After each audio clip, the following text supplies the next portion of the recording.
Hello, and welcome to On Point. I'm Bijan Nasere Pertusi. It's graduation season, and students nationwide will be reaching for diplomas. But with that diploma in one hand, many may find a load of debt in the other. The Consumer Finance Protection Bureau reports students nationwide owe $1 trillion in student loans. The average amount owed per college grad is estimated at $27,000. For these students, the motivation to get a job, and quickly, is strong. But jobs are hard to get in this struggling economy, even for college graduates. So some will be left without an answer to that dreaded question: what are you doing after you graduate? The Bureau of Labor Statistics says more than 11% of recent graduates are still looking for work. That's nearly double the rate of joblessness seen before the recession. On Point reporter Emily Davies spoke to CSUN students about life after graduation.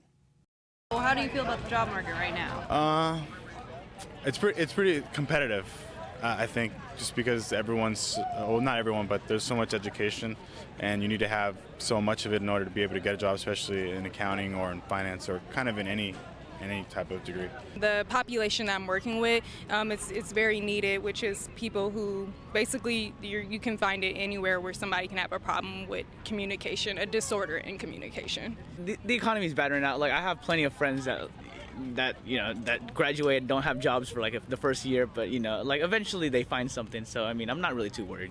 Does student debt scare you for when you have to go to graduate school? Yes. Okay. My sister's in graduate school, so she's taking out the loans. Okay, what do you think you're gonna do to try to, Avoid it? Yeah. Well, I'm not sure. I think I'm gonna have to take out loans like her. Do you have any student loan debt?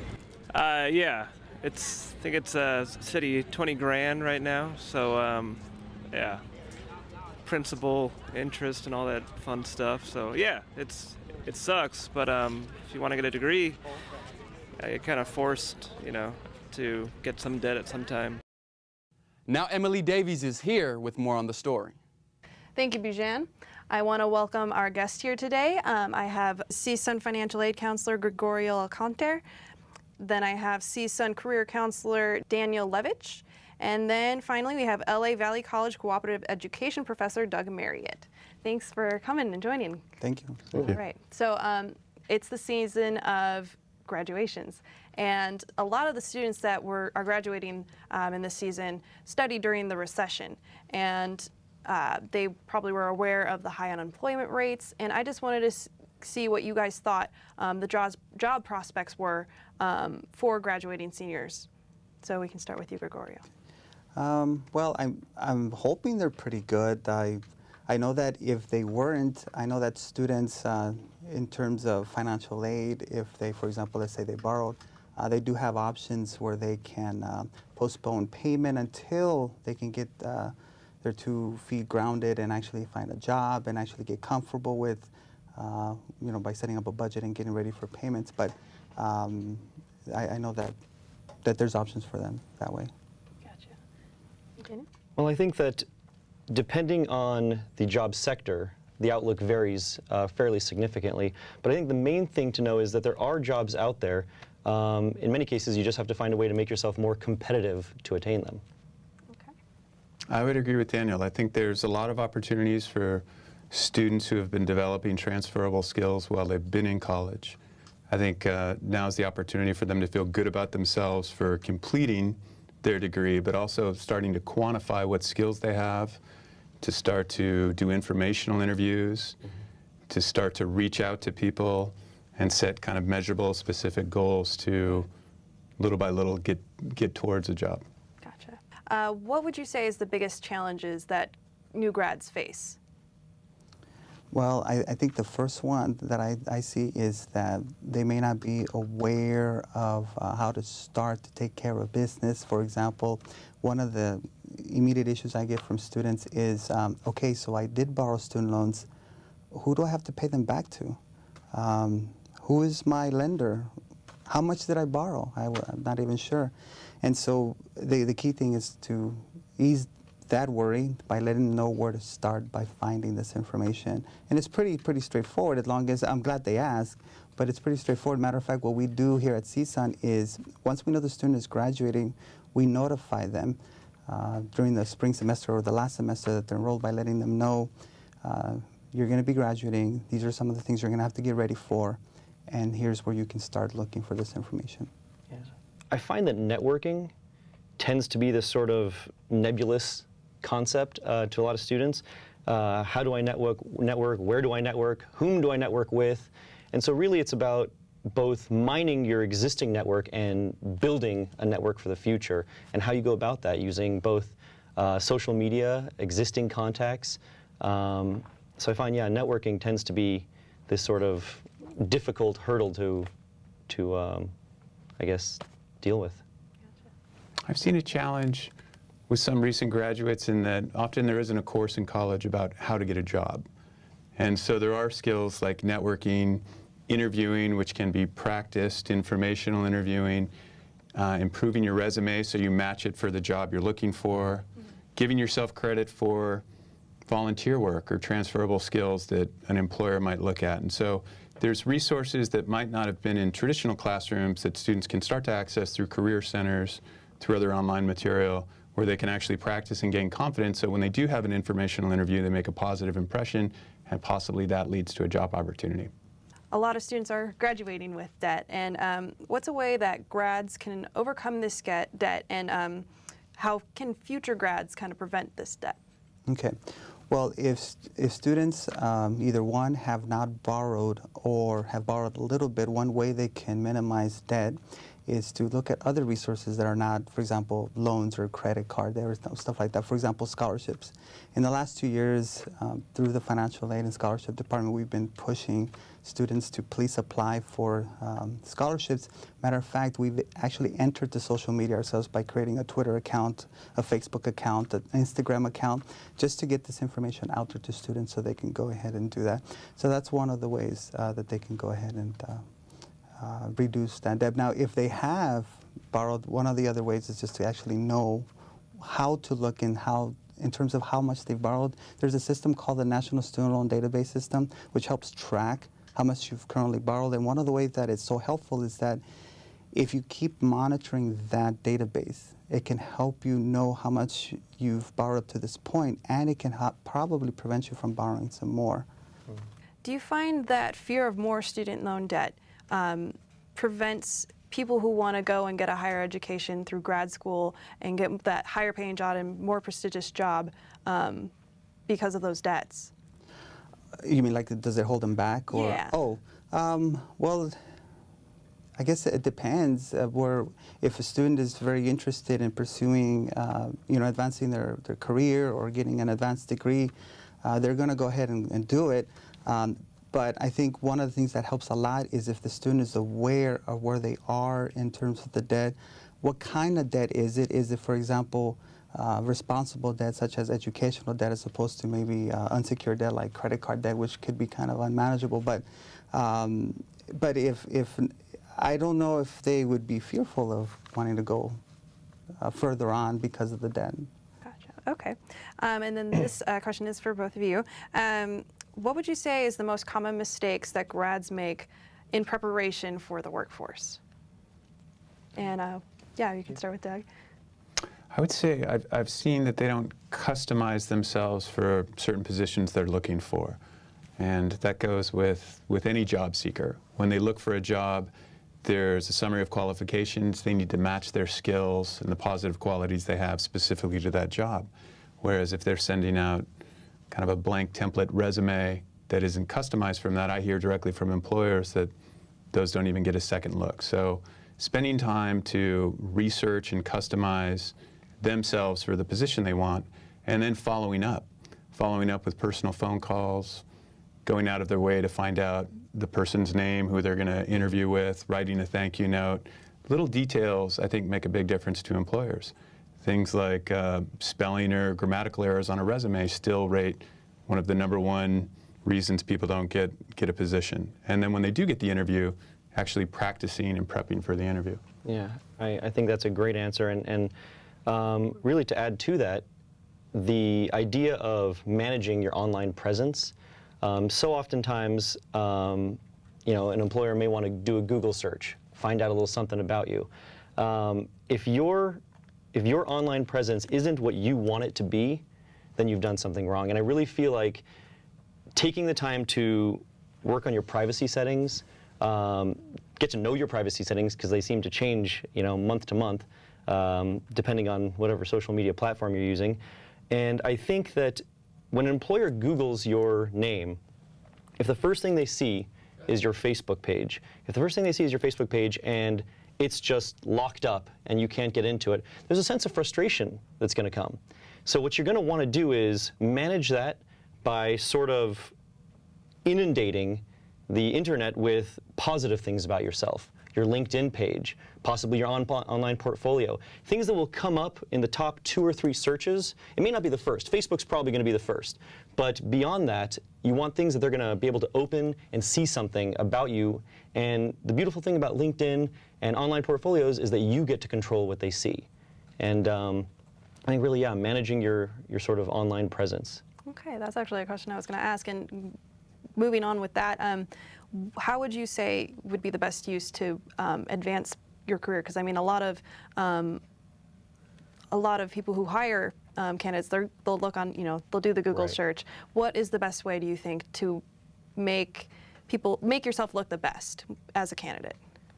I love utilizing my LinkedIn page. I'm a huge advocate for LinkedIn and any number of really professional networking sites that are out there. So often, I see students say, oh, I've got a LinkedIn page. Well, I ask, how do you utilize it? Well, I just sort of thought it was my resume online. Well, there's so many ways you can use it for both networking and to build a professional presence. It's sort of the difference between you going to an employer and saying, I'd like a job, and hoping that they're hiring, and an employer coming to you and saying, this is the person that we want, how do we contact them? And so really building your social media platforms, building your LinkedIn presence, and using it as a forum for you to express your opinions about the industry that you're in. And a lot of time I'll hear students say, it's an industry I'm looking to get into. Well, I tend to recommend, don't look at it like that, but look at it like an industry that you're already in and act as such. Post content contributing to that industry. What would you say a good cover letter and resume would look like? Just an overall. Obviously, it's going to affect or depend on what field you're going into, but what would you say kind of overall what a good cover letter and resume should look like? And we can start with Doug. I think it should be very clear, should be well organized. It should have numbers that quantify skills. So when people say I'm a team player, that doesn't really mean anything unless that you can say I've led 4 teams of 6 people to contribute to a reduction in cost by X amount. People's eyes tend to stop at numbers, so it should quantify certain skill sets. The cover letter shouldn't be, and this varies depending on the job and the industry, but in general shouldn't be over a half page. It should show that the job seeker has done research into the company, and that should be identified in the cover letter. They should match kind of in style and format, and they really should be customized for the opportunity that the person is applying for. Yeah, I can't emphasize enough how important it is, I agree, to customize your resume. I see so oftentimes students will say, I sent out 1,000 resumes. I say, wow, you took the time to customize 1,000 resumes? Well, no, I sent out the same resume to every single company, and it shows. It shows that you didn't take the time, you didn't take the effort, and ultimately employers want to work with people who are passionate about that specific job, that specific company. And so customizing it is absolutely critical. In addition to that, I've seen a lot of overly dense resumes, and I think that it still needs to be aesthetically pleasing. If it's not, then unfortunately there's a lot of time where I think employers or HR representatives will look at it and say, I don't know that I want to read all this. It still needs to look appealing to the eye. I think the last data I saw said that in general, this was an employment survey of employers in Southern California, that it's 30 seconds or less that people spend on resumes. Right. So I agree with what Daniel shared. I would also share for new graduates that it's very helpful when they meet people in the industry that they want to go into, whether it's broadcast journalism, whether it's the medical field, that when they do informational interviews with people, that they ask the professional to look at the resume, and what happens often is that the person says, well, why don't you look at mine? Mm-hmm. And when they see somebody's resume that has a position that they might want to have, they start to see the vocabulary, the language, the format, how things are quantified, because resumes really are industry specific. An educational resume looks very different than an entertainment resume, and so when you start to see people's resumes from the field you want to go into, I think that's helpful when students quantify their skills. Okay. And what would be an example of customizing the resume? What would you change? Let's say it's a medical student and they're applying for the similar jobs. What would you say to change and make it customized for that job? Well, I think one of the things you have to do now is be able to get past the computerized gatekeeper. And so a lot of companies employ this sort of guardian at the gates that are sifting through resumes and putting them in, you know, the level 2 pile or the trash pile. And one of the ways they program this computer is by using key phrases, key words that they're scanning and looking for. And I think looking at the job description and pulling from that specifically will help you get past that sort of first level. Gotcha. Okay. Actually, one thing, if I can add, is one way to practice, because this is very important, is especially if there's any upcoming graduating seniors soon or that are watching, but scholarships, when you're applying for scholarships.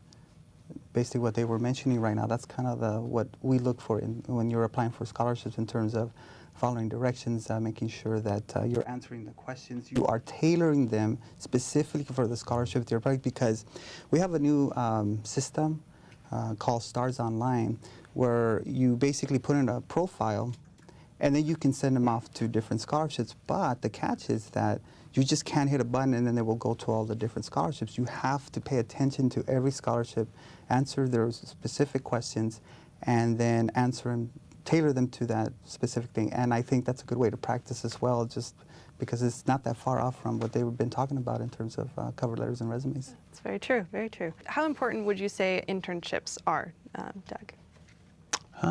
Depending on the industry, internships are very important. There's an expectation in certain industries that students have done 2 to 3 internships prior to completing their degree. And most data shows that students who have done internships, that their starting salary is upwards of $10,000 more per year than a student who hasn't done an internship.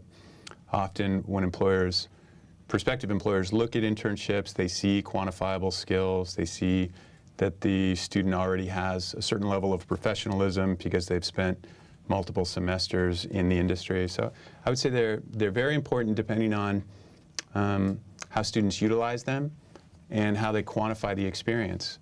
A student needs to be able to have an elevator speech about what they learned in their internship.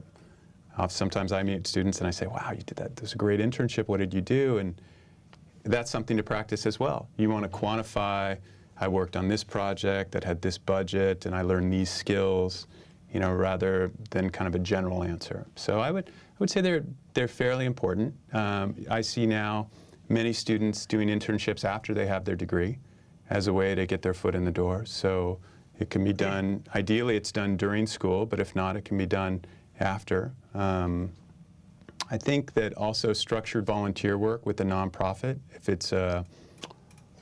it's an organization that a student cares about deeply, I think that translates well, because when people talk about what they care about, they share more of themselves. So if a student has done volunteer work with a nonprofit and they can quantify what they've done, I think that's very helpful as well. But I do think internships are important. Let's see. And going along with networking and internships, that's a great networking opportunity.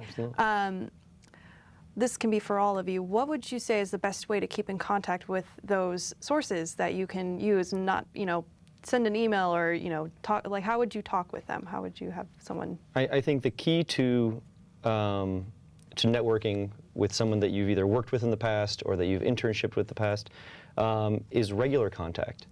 If you haven't seen them or heard from them in about a year, it might feel incredibly awkward to throw out a letter. I think that if you maintain regular contact, give them updates on what's going on in your life, I think it's a great way to sort of naturally transition into using it as part of your network and ultimately finding a job.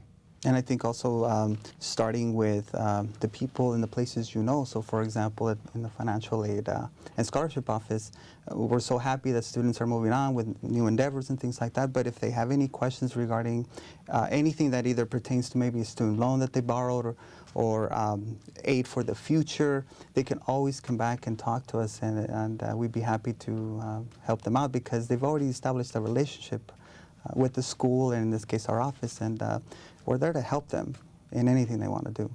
Gotcha.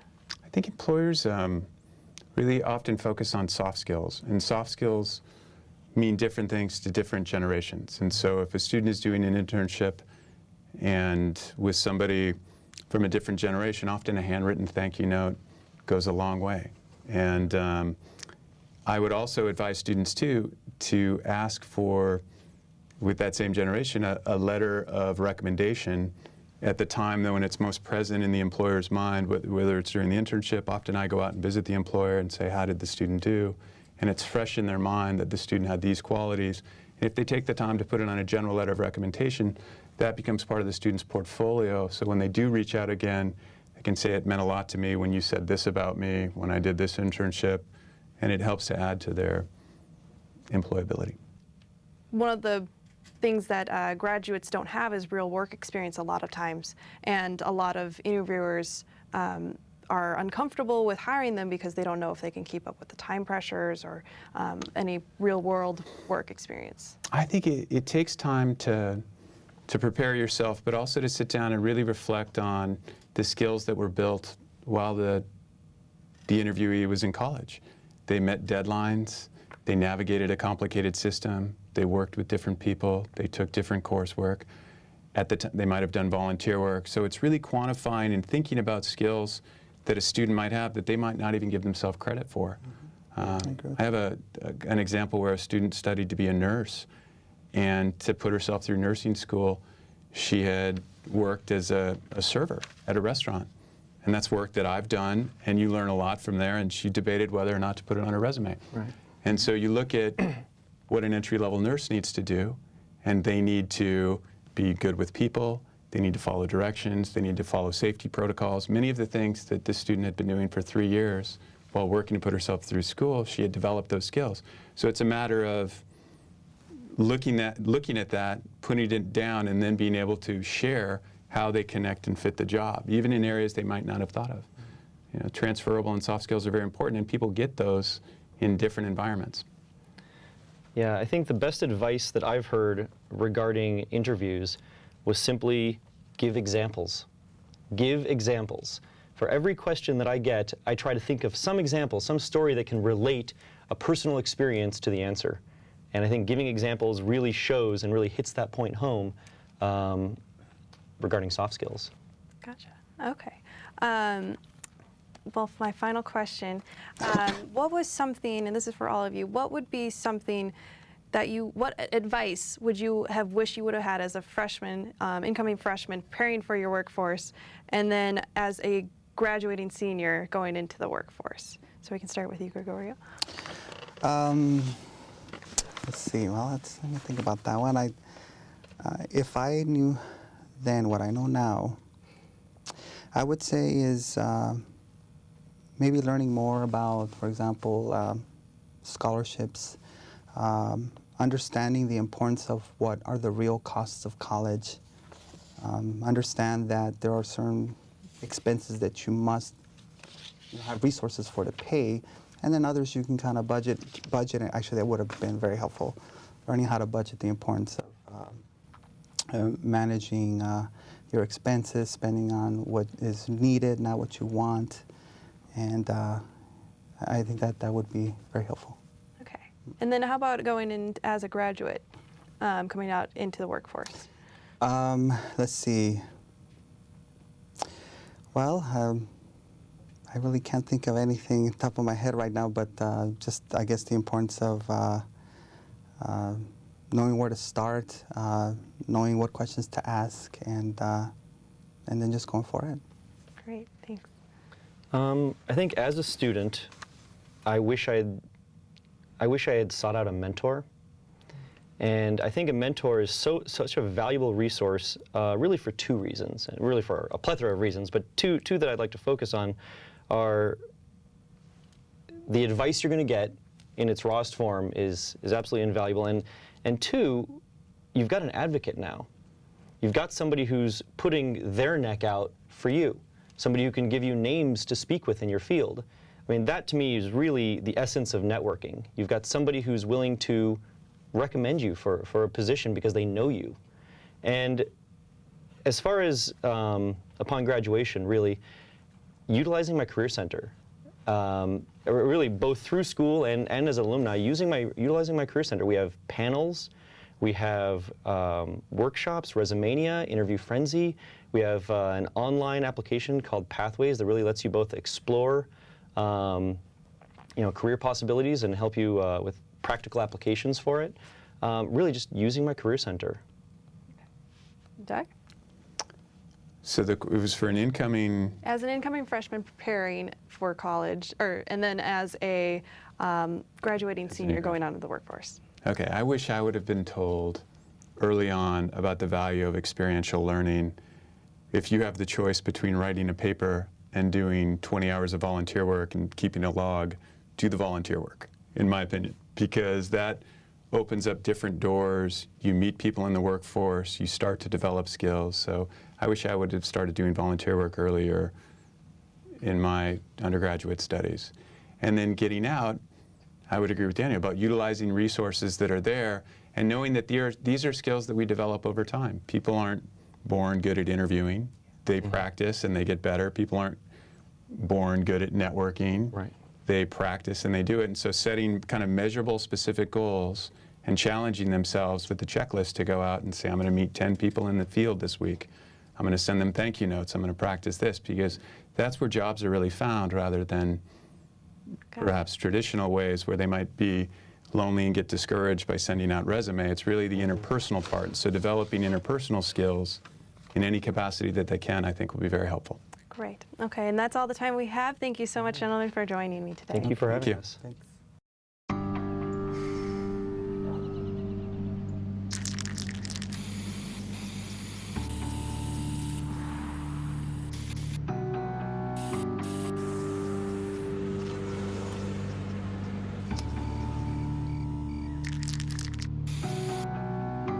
Turning a 20-foot wall into a canvas takes vision. So will getting into college. I've got what it takes. So do you. We would all like to thank you for tuning in to On Point. If you would like to see more of this, you can follow us on Facebook by searching CSUN On Point, and follow us on Twitter at CSUN On Point, all one word. This show also appears on our website at csuntvnews.com, or catch us here every Sunday at 4 o'clock. For all of us here at On Point, I'm Bijan Nasre Pertusi.